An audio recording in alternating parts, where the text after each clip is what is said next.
Good afternoon class. आपकी जो book है फर्स्ट बुक जो हॉर्नबिल थी उसमें हमने लेसन नंबर 4 है जो लैंडस्केप ऑफ द सोल, इसका फर्स्ट पार्ट कंप्लीट कर लिया था एक्सप्लेनेशन का। सेकेंड पार्ट आज से शुरू कर रहे हैं। Classical Chinese landscape is not mean to the reproduce an action view as a would the western figurative paintings, where is the European painter want to borrow his eyes and look at the particular landscape exactly as he saw it from the specific angle। अब यहाँ पे हमने जब first part पढ़ा था तो हमने देखा था कि चाइनीज में जो क्लासिकल वहाँ की एजुकेशन होती है वहाँ पे किस प्रकार से एक इमेजिनरी स्टोरीज बताई जाती है कि किस तरीके से पेंटिंग की दो पेंटिंग की हमने स्टोरीज देखी थी कि कैसे एक इमेजिनरी पेंटिंग बना के और उस पर एक स्टोरी किस तरीके से लिखी जाती है। तो यहाँ पर भी जो लैंडस्केप ऑफ द सोल मतलब भूदृश्य की आत्मा, तो क्लास चाइनीज बेस्ड है वैसे तो लेसन।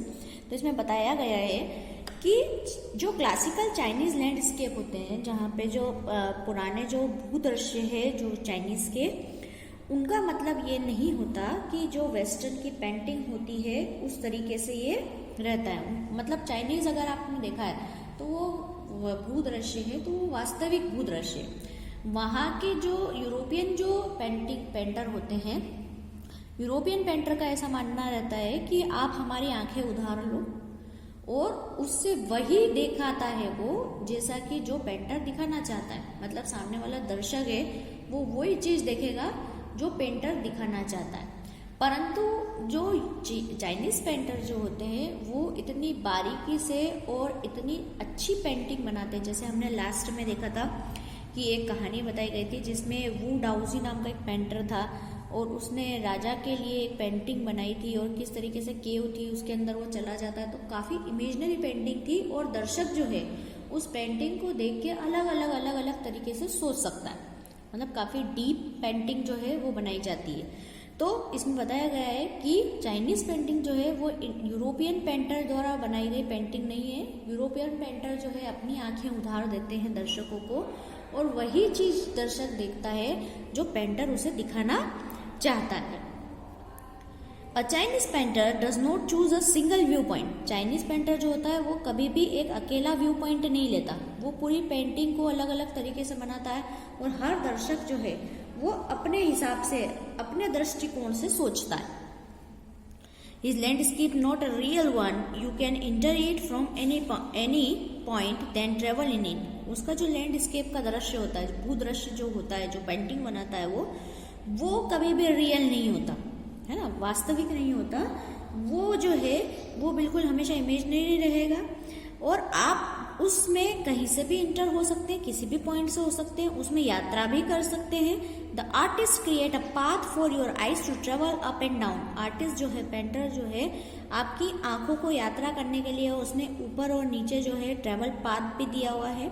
देन बैक अगेन, फिर आप वापस से भी आ सकते हो इन अ लेजरली मूवमेंट, आराम से वापस आ सकते हो आप। मतलब उसमें दृश्य को आप देखोगे तो आपको लगेगा कि इस दृश्य को देखते हुए मैं यात्रा कर रहा हूँ, यहाँ से भी इंटर हो सकते हैं, ऐसा भी हो सकता है, इस दृश्य में ऐसा भी हो सकता है। काफी सारी एक पेंटिंग के अंदर बहुत सारी चीजें वो बनाते हैं और दर्शक उसको खुद देखकर और इमेजिन कर सकते हैं। This is even more true in a case of the horizontal scroll, in which the action of the slowly opening one section of a painting। ये कैसा रहता है, जैसे कि आपने कोई पेंटिंग देखी तो ये केस जो हॉरिजॉन्टल स्क्रॉल मतलब आपने क्षैतिज तरीके से उसको स्क्रॉल करा अगर, तो उस पेंटिंग को ऐसा लगता है कि धीरे धीरे रास्ता ओपन होता जा रहा है and rolling it up to move on the other, और धीरे धीरे खसकते हुए ये दूसरी तरफ जा रहा है। Adds a dimension of time which is the unknown to any other from a painting। Dimension भी रहते हैं इसके अंदर, 3D 2D ऐसे डायमेंशंस भी रहते हैं और इस तरीके से आप अपने हिसाब से पेंटिंग को पूरी तरीके से जज कर सकते हैं। It also requires the active participation of the viewer who decide at what pace he will travel through the painting। अब इसमें व्यूअर को डिसाइड करना है, दर्शक को डिसाइड करना है, उसका भागीदारी पूरी तरीके से रहती है और उसे डिसाइड करना है कि उसे पेंटिंग में किस तरीके से ट्रेवल करना है, कैसे उसको देखना है उस पेंटिंग को, वो क्या देखना चाहता है, उसका दृष्टिकोण क्या है पेंटिंग के प्रति। Participation which is the physical as well as mental, वो शारीरिक भी तरीके से उसको भागीदारी कर सकता है और मेंटल तरीके से भी भागीदारी उसमें रहती है। The Chinese painter does not want to you to borrow his eyes, he wants you enter his mind. The landscape is a inner one, spiritual and conceptual space. Chinese painter है वो कभी भी अपनी आंखें आपको नहीं देगा कि नहीं जो मैंने पेंटिंग में बनाया वही आपको देखना है। वो पेंटिंग बनाएगा और दर्शक को अपने हिसाब से, अपने दृष्टिकोण से देखना है कि उसे पेंटिंग में वो क्या देखना चाहता है। हो सकता है कि मतलब मंदिर, पहाड़, झरने, नदियाँ ये सब बनाई हो, तो कोई साइंस से रिलेटेड हो तो वो साइंस के फैक्ट के हिसाब से देखता है, कोई स्पिरिचुअल है तो वो उस हिसाब से देखता है, कोई नेचर लवर है तो वो वैसे देखता है। तो आपको डिसाइड करना है कि आप किस दृष्टिकोण से उस पेंटिंग को देखते हैं। तो चाइनीज पेंटर है वो अपनी आंखें उधार नहीं देता है, वो व्यूअर के हिसाब से पेंटिंग देखते हैं और वो चाहता है कि वो आपके मस्तिष्क में इंटर हो, आपकी सोच के हिसाब से पेंटिंग बनाए। और ये लैंडस्केप की जो है पेंटिंग जो बनाई हुई थी वो ऐसी ही एक पेंटिंग है, आंतरिक जो है आध्यात्मिक और वैचारिक स्थान से जिस प्रकार से उसने पेंटिंग बनाई है, तो लैंडस्केप भी ऐसा ही एक भूदृश्य है। The concept is expressed as a sanshui, literally mountain water, which used together represent the world landscape. अब ये जो कॉन्सेप्ट है, ये धारणा है, ये संशुई नाम के व्यक्ति ने एक बार बताई थी कि इसे माउंटेन वाटर मतलब पर्वतों का पानी भी कहा जाता है, और जो कि प्रोबेबली यूज क्या करता है, रिप्रेजेंट किसको करता है, लैंडस्केप को, भूदृश्य को। आपको हमेशा ये जो माउंटेन वाटर है ये लैंडस्केप को हमेशा बताएगा। More than 2 elements of image, इस इमेज के अंदर जो है भूदृश्य में आपको 2 एलिमेंट्स मेन दिखेंगे। दे रिप्रेजेंट 2 कॉम्प्लीमेंट्री पोल्स, जो कि आपको हमेशा एक जो समसामयिक ध्रुव होते हैं, नॉर्थ और साउथ जो पोल्स होते हैं वो पोल्स बताएंगे। Reflecting the Daoist view of the universe, the mountain of yang, और उसके बाद में विश्व के जो दाओइस्ट का प्रतिनिधित्व करते हुए एक चीज बताई जाएगी, जिसमें कि एक पर्वत है यांग नाम का पर्वत, वो पर्वत भी बताया जाएगा। Reaching the vertically towards the haven, और वो पर्वत ऐसा लगता है कि सीधा स्वर्ग से है उसका रास्ता पहुंचने का, स्वर्ग से टच होता हुआ बड़ा सा पर्वत बताया जाएगा, जो कि स्टेबल है, warm, dry in sun while the water is yin, जो कि जो पर्वत है जो यांग है वो स्थिर है, गर्म है, सूखा है और सूर्य की रोशनी हमेशा उस पर पड़ती रहती है। जबकि जो वाटर इज यीन, और जहाँ पे जो वाटर है उसका नाम क्या दिया हुआ है, यीन, जो horizontal and resting on earth, जो कि क्षैतिज तरीके से है और पृथ्वी के ऊपर जो है वो आराम अवस्था में है, रेस्टिंग पोजीशन में है, फ्लूइड, मॉइस्ट एंड कूल, जो कि नम है, द्रव है और बिल्कुल ठंडा है। The interaction of the yin, the respective feminine aspect of a universal energy, and it's the counterpart yang, और जो कि यीन की जो क्रिया होती है वो थोड़ी सी ग्रहणशील तरीके की है, ग्रहण करने की है। विश्व का जो ऊर्जा का स्रोत है तो उसमें प्राकृतिक पूरक जो है वो यांग है, सक्रिय, और पुरुषत्व है वास्तव में आधारभूत दाओइज्म की धारणा है। तो इसके अंदर जो है दाओइज्म जो है, इसमें दाओइज्म एक धारणा है किसी भी प्रकार की, जैसे हमारे यहाँ चलती है अलग अलग प्रकार की धारणा है, तो ये दाओइज्म जो है धारणा का नाम है। और यहाँ इन्होंने पर्वतों का जो है पानी है, तो पानी को यीन बताया है और पर्वत को यांग बताया। तो इन दोनों का जो है इनने इंटरेक्शन बताया हमको कि दोनों में क्या है, किस तरीके से ये एक पृथ्वी को स्थिर करते हैं। तो वो ये एक चाइनीज धारणा है, तो किस प्रकार से ये दोनों को रिलेट करते हैं एक दूसरे से। What is the often overlooked is an essential third element, the middle void, where there the interaction essential third interaction take place. अब इसके अंदर जो है वो तीसरा तत्व भी है, वो क्या होता है, middle void where the interaction take place. इसमें तीसरा तत्व क्या होती है, शून्यता। वॉइड मतलब होती है शून्यता, मतलब पर्वत और जो पानी है उसके बीच में एक तीसरा एलिमेंट भी है, वो क्या है, शून्यता है दोनों के बीच में। This can be the compared with the yogic practice of pranayama, breathe in retain breathe out. और इसको हम कंपेयर किससे कर सकते हैं, जो योगिक क्रिया होती है, जो योगा में जो क्रियाएं होती है, जैसे कि सांस लेना, सांस छोड़ना, प्राणायाम करना, तो ऐसी क्रिया जिनके अंदर जो हमें दिखाई नहीं देती, सिर्फ महसूस होती है, ऐसी ही एक शून्यता जो है वो पर्वत और पर्वत के पानी के जो है वो बीच में है। The middle void is essential, बीच की शून्यता बहुत ज्यादा जरूरी है। Nothing can happen without it, इसके बिना तो कुछ भी नहीं हो सकता। Hence the importance of the white unpainted sphere in the Chinese landscape। जबकि जो है शून्य मध्य की जो शून्यता अति आवश्यक है, उसके बिना जो कुछ नहीं हो सकता। और जो श्वेत है वहाँ का जो व्हाइटेंस है उसका भी बहुत ज्यादा फर्क पड़ता है। उस चीन की जो है भूभाग की जो पेंटिंग बनाई हुई है उसके अंदर जो श्वेत का है वो बहुत ज्यादा महत्व रहता है। श्वेत मतलब व्हाइट कलर की बहुत ज्यादा उसके अंदर महत्ता होती है। This is also where the man finds a fundamental role in that space between the heaven and the earth. इसके अंदर जो व्यक्ति जो है वो है आधारभूत भूमिका है वो निभा पाता है, जो कि स्वर्ग में और पृथ्वी के बीच में होती है। ही becomes the conduit of the communication between both poles of a universe। जो ब्रह्मांड के जो दोनों पोल्स जो होते हैं, नॉर्थ और साउथ, ये हमें पता है, तो दोनों के बीच में जो है एक वाहक है, संदेश वाहक, वो बन जाता है।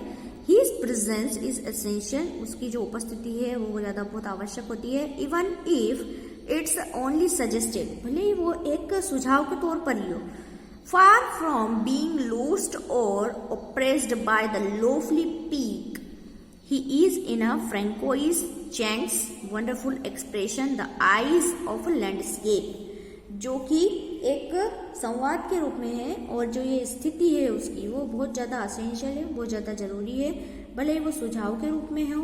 अब ऊंची पेंटिंग द्वारा जो दबाई गई गायब हो जाने से जो दूर है वो क्या है, एक फ्रैंकोइस चेन की अद्भुत अभिव्यक्ति। फ्रैंकोइस चेन एक यहाँ पे एक व्यक्ति का नाम है, इसने एक कुछ बातें बोली थी एक, तो उसमें क्या बोली थी, द आईज ऑफ लैंडस्केप, मतलब भू क्षेत्र की आंखें। भू क्षेत्र क्या क्या देखता है, तो इस तरीके से excerpt from the landscape of the soul, ethics and spiritual in a Chinese painting slightly edited. ये जो लैंडस्केप ऑफ द सोल, ये जो हमारे इसमें किताब में जो दिया गया है, ये किसका भाग है, लैंडस्केप ऑफ द सोल, एक बुक लिखी गई है। इसके अंदर ethics and spirituality in Chinese painting, Chinese painting के अंदर जो है वहाँ के प्रिंसिपल क्या है, सिद्धांत क्या है, वहाँ के जो आध्यात्मिक क्या रूल्स हैं, वो सब उसके ऊपर लिखा गया है। और इससे थोड़ा सा जो भाग है वो हमें हमारे इसके अंदर सिलेबस में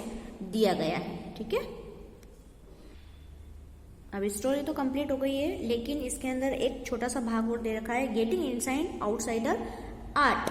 अब इसके अंदर बाह्य कला के अंदर जाना, मतलब कोई कला आपको दिख रही है तो उसके अंदर आप किस दृष्टिकोण से उसको देखते हैं, क्यों बनाई गई है, इसके पीछे बनाने के पीछे क्या कारण था, उसकी आंतरिक भावनाएं क्या थी, तो ये सब बताया गया है।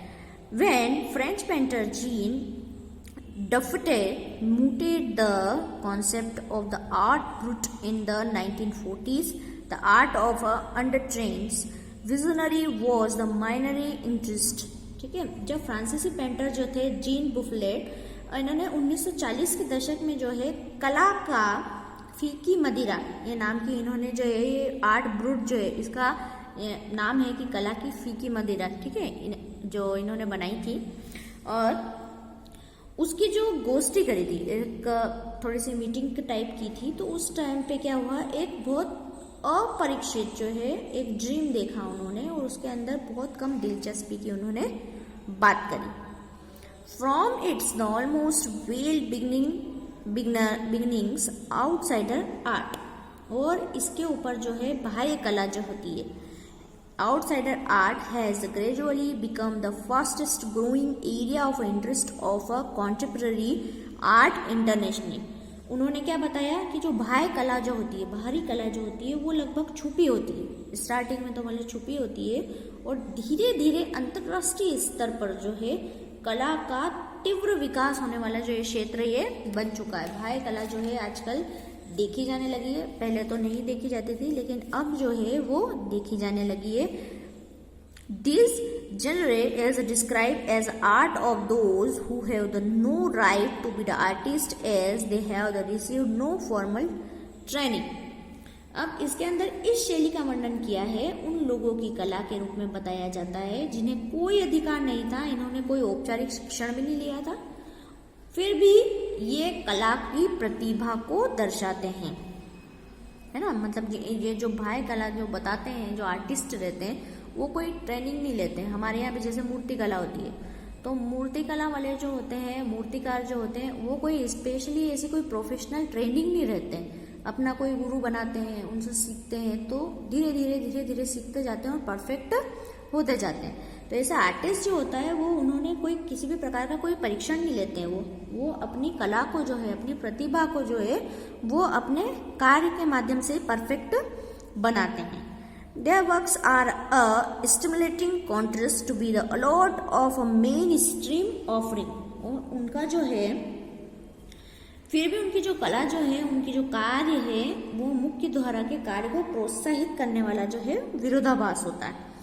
तो मतलब ये है कि जो उनका मुख्य जो कार्य होता है, वो कार्य से विपरीत कार्य जो करते हैं वो, जैसे मूर्ति कला वाला है तो उसको स्लाइटली दूसरा जो प्रतिभा है वो भी अच्छे से आती होगी, तो दोनों में विरोधाभास हो जाता है। हिंदी में आपने पढ़ा था होगा, विरोधाभास मतलब विरोध नहीं बताते हुए भी एक आभास होना विरोध का। तो यहाँ पे उनकी कला जो होती है, वैसी कलाएं कूट कूट के भरी होती, इतनी प्रतिभाएं होती है, तो ऐसा लगता है कि उनकी कार्य, मुख्य कार्य से ये विरोधाभास कर रहे हैं। Around the time the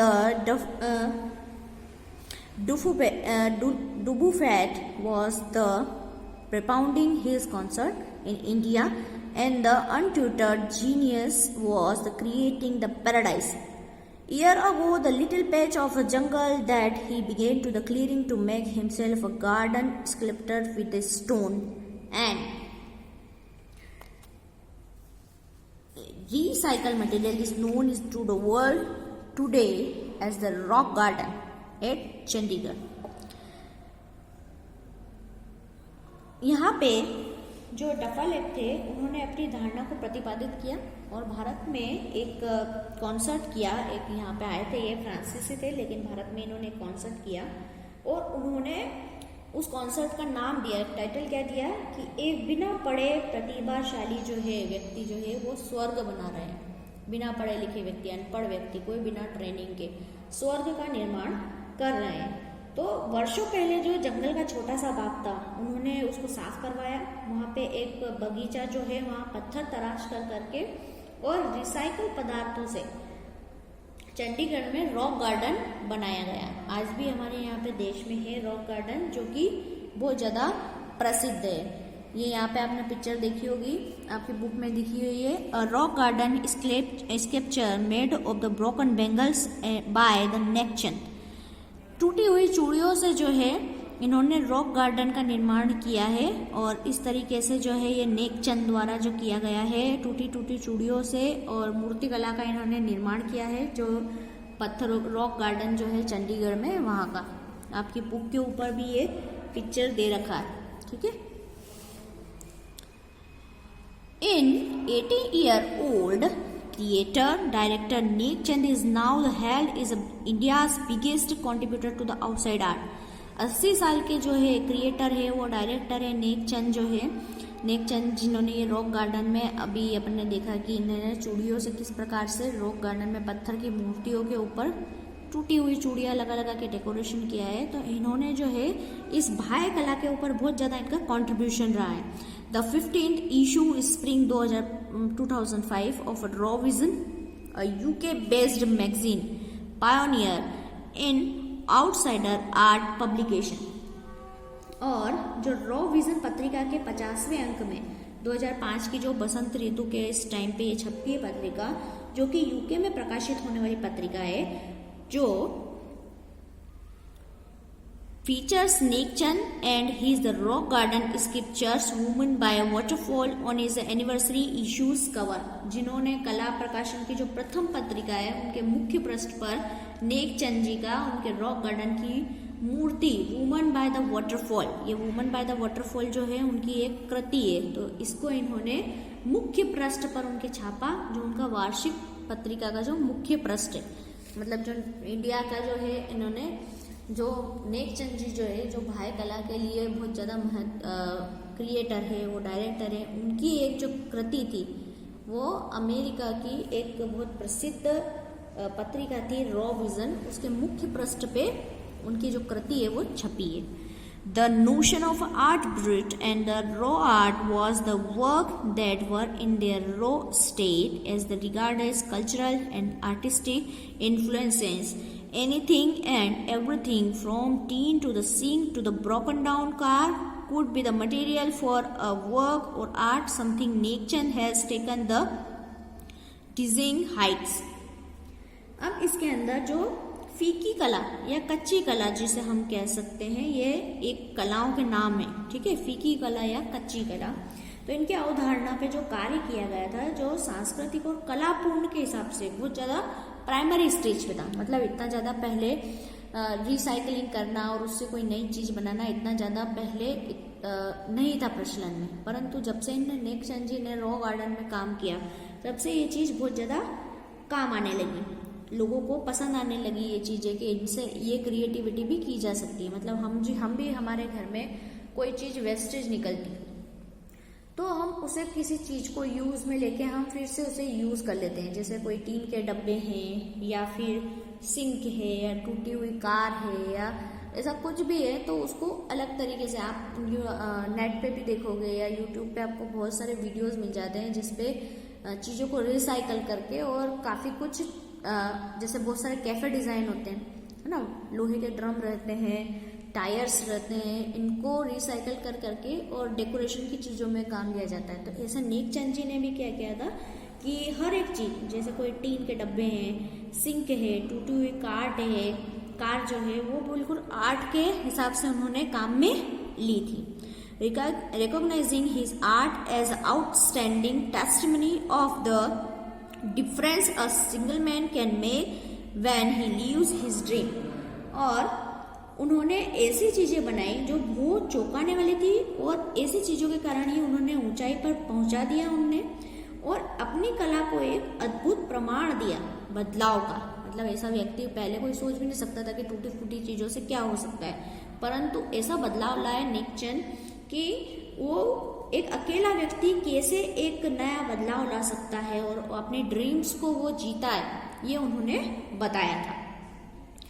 The Swiss Commission for UNESCO will the honoring him and by way the European explosion of his work। और जो उनकी जो ये कला थी उनको यूनेस्को ने स्विस कमीशन, जो उनके कार्यों को जो यूरोप में उन्होंने किया था, उसको बहुत ज़्यादा उन्होंने सम्मान भी दिया।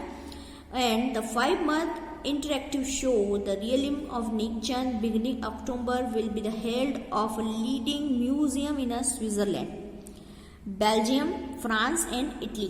और उनके जो 5 माह का जो संवादपूर्ण शो था, मतलब नेक चंद जी के साथ 5 महीने तक शो किया कि वो किस किस चीज़ों को क्या क्या यूज़ में लेते हैं, कैसे उनकी क्रिएटिविटी बताते हैं वो, तो उन्होंने जो है नेक चंद का कार्यक्षेत्र, ठीक है, ये इनका रियलिज्म ऑफ नेक चंद, ये इसका नाम दिया। और स्विट्ज़रलैंड और उसके बाद में बेल्जियम, फ्रांस, इटली और अक्टूबर में ये सब आयोजित होगा।